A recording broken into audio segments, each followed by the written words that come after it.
നായകനായും വില്ലനായും ഒക്കെ കണ്ടിട്ടുള്ള ജോജു ജോർജ് ചുരുളിയിൽ നിന്ന് ഇതുവരെ മുക്തനായിട്ടില്ല എന്നതാണ് ഇന്നത്തെ അദ്ദേഹത്തിന്റെ ടെലിഫോൺ സംഭാഷണം കേട്ടപ്പോൾ തോന്നിയത്.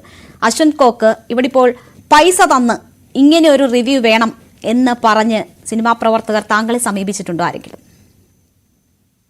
ഇല്ലല്ല, പൈസ തരാൻ വേണ്ടിയിട്ട് ആരും എന്നെ സമീപിച്ചിട്ടില്ല. കൂട്ടത്തിൽ ആരെങ്കിലും സമീപിച്ച കാര്യങ്ങൾ അറിയുമോ? ഇല്ലല്ല, പണം ഓഫർ ചെയ്തിട്ട് ആരെയും സമീപിച്ചതായിട്ട് എനിക്കറിയില്ല. അല്ലാണ്ട് വാക്കാൽ നല്ലത് റിവ്യൂ കൊടുക്കണം എന്ന് പറഞ്ഞുള്ള സമ്മർദ്ദങ്ങൾ നിങ്ങൾക്ക് നേരിടേണ്ടി വരാറുണ്ടോ?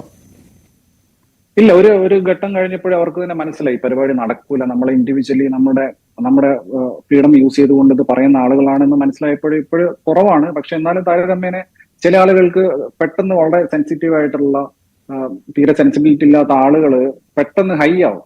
മേ ബി ഈ സിനിമാക്കാർക്ക് ഒരു സ്വഭാവമുണ്ട്, ഇവർ സിനിമ ഇറങ്ങി രാത്രി എല്ലാവരും കൂടെ ഒത്തുകൂടി രണ്ടെണ്ണം അടിച്ചിരിക്കുന്ന സമയത്ത് ഇവരും ഹൈ ആവും. അപ്പൊ ആ ഒരു മൊമെന്റിൽ ഇവർ ഇന്ന് വിളിക്കുവാണ്. എനിക്ക് പേഴ്സണൽ എക്സ്പീരിയൻസ് ഉള്ളതുകൊണ്ടാണ് ഞാൻ പറയുന്നത്. ഇവർ വിളിച്ചിട്ട് പല ആൾക്കാരും പല രീതിയിൽ സംസാരിക്കും. ചില ആൾക്കാർ ഭീഷണിപ്പെടുത്തും. ഈ അഡ്രസ് താടാ മോനെ ഇത് തന്നെയാണ് മെയിൻ ആയിട്ട്. പിന്നെ ചില ആൾക്കാർ ഇങ്ങനെ സാധകം പറയും.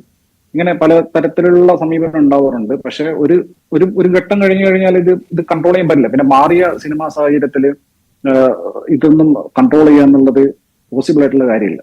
എന്താണ് ഏറ്റവും മോശമായ ഒരു അനുഭവം താങ്കൾക്ക് ഇതുമായി ബന്ധപ്പെട്ട് നേരിടേണ്ടി വന്നിട്ടുള്ളത്? അല്ല, ഇത്തരത്തിലുള്ള ഭീഷണികള്, പിന്നെ നിന്നെ കൈകാര്യം ചെയ്യും, നിന്നെ വെട്ടും, കുത്തും, നിന്നെ എവിടെ കണ്ടാലും അടിക്കും. ആരാണ് ഭീഷണിപ്പെടുത്തിയത്?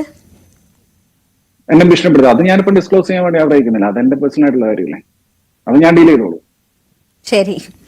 ശ്രീ GP രാമചന്ദ്രൻ, ഇവിടെ ഇപ്പോൾ റിവ്യൂ നല്ലതാണെങ്കിൽ എത്ര വേണമെങ്കിലും ആയിക്കോട്ടെ എന്നതാണ് സമീപനം. അതേസമയം നെഗറ്റീവായിട്ടുള്ള അതിനെ വിമർശിക്കുന്ന കാര്യങ്ങൾ ചൂണ്ടിക്കാട്ടിയാൽ വലിയ രീതിയിലുള്ള അസ്വസ്ഥതകൾ രൂപപ്പെടുന്നതും കാണാം. അപ്പോൾ റിവ്യൂവിനെ സിനിമാക്കാർ തള്ളിക്കളയുമോ എന്ന് ചോദിച്ചാൽ റിവ്യൂ ആവശ്യമാണ്. എങ്ങനത്തതാണ്? പോസിറ്റീവാണ് വേണ്ടത്, ഞങ്ങൾക്ക് പോസിറ്റീവ് മാത്രം തരൂ എന്നതാണ് ഒരു പക്ഷം എന്ന് തോന്നുന്നു. പൂർണ്ണമായും റിവ്യൂവിനെ ഒഴിവാക്കിക്കൊണ്ട് സിനിമയ്ക്ക് ഇനി മുന്നോട്ട് പോകാൻ കഴിയുന്ന ഒരു സാഹചര്യം ഉണ്ടാകുമോ?